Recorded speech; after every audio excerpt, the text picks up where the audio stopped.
This is a sitting show, but that's fine. Let's talk about the JFK files. All right, Michael, this is your wheelhouse. Is it? It is 100% your wheelhouse. I grokked it. I wanted to see what Grok thought, right? Mhm. What does Grok think about all this? And Grok basically said all it does is bolster sort of the narrative, the regular narrative, the Warren Commission's narrative. That's it. Like nothing's really changing. Well, I've gone through all 80,000 documents, obviously, because I don't have a life and or sleep, and I have extra time in the day that you guys don't have. The first thing I will say is I read several documents, and many of them are like, how is this even related to JFK? It doesn't even seem like they're related. But I caveat that with, we got to let the experts, the JFK crazies, the experts who know all of the historical context and all these code words and all the people involved, we got to let them comb through it. And they're going to need some time to really tell us what a lot of these documents mean to the JFK assassination. Because I don't think the Twitter influencer, the Benny Johnsons of the world, are reading these documents, seeing these documents, and being able to connect the dots. Like, what does this mean to the assassination? So that's the first thing. So I don't think we know what they say yet. Excellent point. The second thing is, I do think it illuminates, it did tell us some things. One is, we knew about Lee Harvey Oswald long before we've acknowledged that we knew about Lee Harvey Oswald. That's all over the documents. Isn't that weird though? Like they knew that Lee Harvey Oswald and that there was that he might try to assassinate the president. Also, like it was he was a known quantity, a known threat. They didn't really do anything about it, and we see that pattern even today. Yeah, sort of interesting, right? Yeah, that was another thing that came out of the files that I saw, was that there were credible threats against the president that they got in advance that were pretty specific. I think one document said Lee Harvey Oswald said he's going to kill the president, and then they're going to kill him. Doesn't say who they is. Who's they going to kill him? I don't know. But they got a credible threat, and they were tracking him in Dallas, and they didn't stop him. So that's interesting. I don't know if that tells us anything. And then there's, the file about the CIA guy who, the day after the assassination, went home and said the CIA was involved in this. A small clique in the CIA was involved in this. I fear for my life. I'm going to have to leave the country. And this guy ends up Hillary Clinton. He said he told his friends that in New Jersey. It's true. He went to New Jersey after this because, as one does. But yeah. And then there's some stuff about Angleton and the state of Israel. And so I think it provided some additional color to what people already suspect, but I don't think anything in there was like a smoking gun. Yeah. And then, of course, there was the reference to Joe Biden, which is fun, but reference to Joe Biden in the files. What did they say about Joe Biden? Seriously? Yeah. Oh, okay. There's a handwritten note that the CIA got before it was delivered from JFK Jr. in 1994 to a then Senator Joe Biden. Yeah. And he sent it to his Delaware home. And all it said was, Senator Biden, you are a traitor. JFK Jr. Interesting. Wait, that's what the note said? Yeah. And that's in the files. Why? I don't know. That's a great question. Why indeed JFK Jr. died in a plane crash in 1999, I think, which allowed Hillary Clinton, his challenger to become senator of New York, to go in and sweep it and become senator. Good job, Hillary Clinton. Sorry, he was? He died in a plane crash. I think his challenger. Huh? He wasn't a senator. Yeah, running to be. Was he? Yeah. And Hillary Clinton was his opponent, and Hillary Clinton won. So good job, Hillary Clinton. You did it again.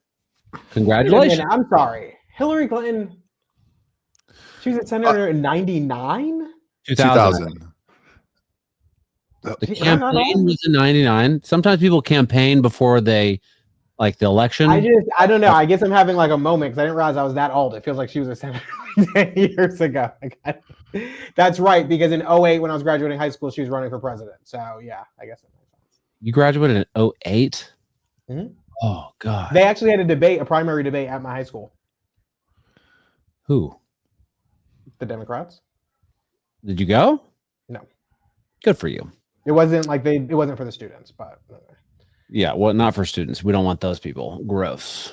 Did you guys see anything in the files that I didn't mention? I mean, there was other stuff like we got a pretty good window into CIA operations in other countries, overthrowing leaders and some of the schemes we were playing there. But a thing that stood out to me is Judge Napolitano tells of this conversation he had with Trump at the end of the last administration and was like, why didn't you release the files?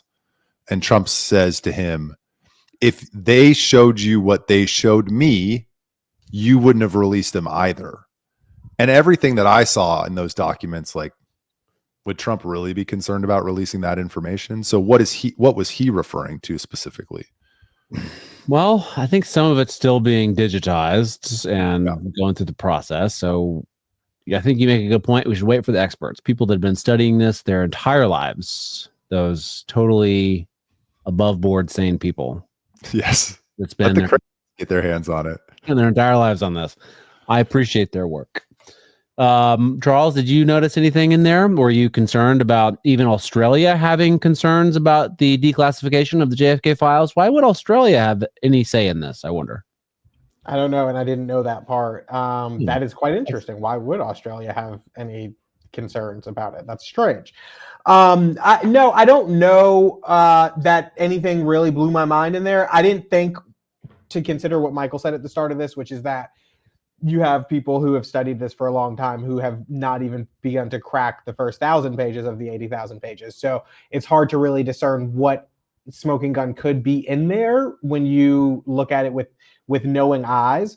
So I'm going to be a little more patient and bite my tongue because I was about to not be. But that does make a lot of sense. But no, nothing in there really that I saw from that was been publicized so far has really like blew my mind. Well, go ahead. Sorry, I didn't mean to interrupt. No. I was just going to say the only thing, which it's not new, but I still, they followed him to Mexico the weeks before that or whatever. What? Lee Harvey Oswald. Yeah. Yep. I just feel like, you're following this guy around, you're surveilling him for that long. I'm sure this is out there. I don't know why they started surveilling him. But you're doing that. And like you said before, you still let it happen. Like, if you're surveilling the guy in Mexico, can't you surveil him to the book depository? Repository? They were. No, but I mean, like, to the point where, like, you can then stop him. Like, that's what I mean. So I just find that part of it's very strange. Clearly, there was not a robust effort or desire to actually stop him from accomplishing his mission. Yeah. Well, I've always been kind of controversially in the JFK world because I'm such a staple, but among my friends who believe in the JFK assassination conspiracies, I've always said, and I think I said in the show that we covered it on the anniversary, that I could see that Lee Harvey Oswald was involved in the shooting as a second shooter, as one of the shooters has been always sure. Why couldn't he have been involved? And there's a lot of people in the JFK conspiracy world who think, no, he's totally a patsy. He wasn't involved at all. I don't know. It can be both. It was a conspiracy. There was a second shooter on the grassy knoll or somewhere in that direction. And Lee Harvey Oswald could have been shooting from the 6th floor of the school book depository or the 2nd floor or wherever that he was. That's also possible and true. And these documents, while we have to take them with a grain of salt because they certainly wanted to control the narrative in the way that they pushed these out, beg for his involvement more than maybe before. One thing I will say is you notice how what's so interesting is just like at 24, why would you be why what would you want to shoot the president? Like at 24 years old, you hear things of this like 60-year-old guy who's like sitting at his home watching the news all day, every day, and like takes a gun and goes and does something crazy. But a 24-year-old, similarly to the guy, not on pharma drugs either. Well, I don't. I mean, you would know that. But similarly to the guy who shot Trump over the summer, like, I don't know, that guy's what, 21, 22, something like that. Like at that age, what takes over you or does something take over you, or does it not? And then they frame you. But at that age, like, I just don't get what would drive someone to do something that crazy. Being an intelligence asset at 24. Sure. Yeah. Why not? Dude, this is 1960s. This is post World War II. People, like, how many 24-year-olds had just died fighting for their country or fighting for the world in World War II. 24 was a lot older then than it is now. But I mean, I could see a lot of motivations for why he would want to do that. So you feel for Lee Harvey Oswald. You empathize and sympathize with him. That's what's going on? No. Do his kids have anything to say about all this? Lee Harvey Oswald's? No. Yes. His kids were very young at the time. His wife still, I don't know that she's alive, but proclaims that he was innocent and was not involved. Oh, wow. And we found out in the documents that they surveilled her post assassination. Oh, and the other thing that we found out is, well, I think we knew this already, but it was in the documents as well, was that Jack Ruby and Lee Harvey Oswald, Jack Ruby killed Lee Harvey Oswald, they met 2 weeks before the assassination. Oh. And that was in the files as well. It's normal. Yeah, I think the only question that matters is if it turns out that the CIA, maybe it's a small clique in the CIA, or the CIA generally knew about it. Seems like Australia is involved, maybe a little bit of Israel, a little bit of, US, lots of different places are involved here. Is anybody going to go to jail? Anything going to change? Anything going to change at all? If our government had any involvement LBJ, was he involved? If our government had any involvement in the assassination of our sitting elected president, does anything change? Yes. What changes? Because I disagree. I don't think anything changes. Culture. No, the culture is not going to change. Nothing's going to fucking change. It's fucking stupid. How much has the country and the populace changed in Trump era?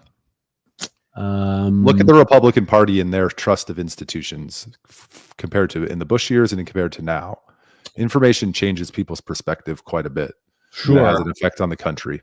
Yeah, I don't think that the institute, I don't think the government's going to change all that much. All this is going to be, everything that Doge is doing, AOC is going to bring it back when she wins the presidency. I think change is a subjective thing. I mean, if you can't say the government has changed a lot since, say, 2016 when Trump came in, you know what I'm saying? Like, if you compare the government to when Obama left, to when Trump left, to when Biden left, well, Biden just left, but to even now, from when Biden left to now, like there have been significant changes. Are they going to be the changes that you speak of, which is like we see the abolishment of the CIA and stuff like that? No, I don't think we're ever